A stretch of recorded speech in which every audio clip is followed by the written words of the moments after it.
Marvel Studios has a huge 2025 ahead of them. Not only are they going to start production finally on the next two Avengers films, but Doctor Doom's debut is of course coming in Doomsday. But alongside of this, just next door, they're also going to be shooting the upcoming Spider-Man 4. So let's talk about what's happening and the potential of some crossover productions.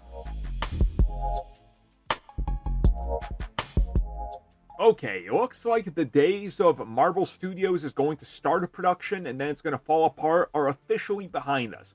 They got a competent director for Spider-Man 4, they got a competent director or directors for Avengers Doomsday, and all signs now are pointing to January to March 1st being when both of these start production around the same time.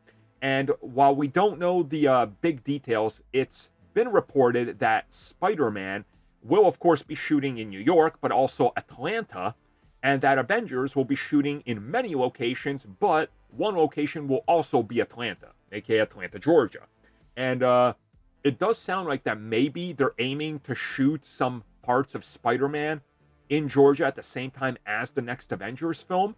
And this would honestly make sense because including Spider-Man in there would be optimal, right? That's not a far stretch because it's going to make it a lot easier if you have Peter Parker / Tom Holland there to just go, hey, we need you for this. Jump on over here, do your stuff while they do other stuff with the other actors when you're not needed there, and then you can go back. It's kind of like how they handled Infinity War, Endgame, and some of the other projects shooting around then. And this would probably be the best choice for them.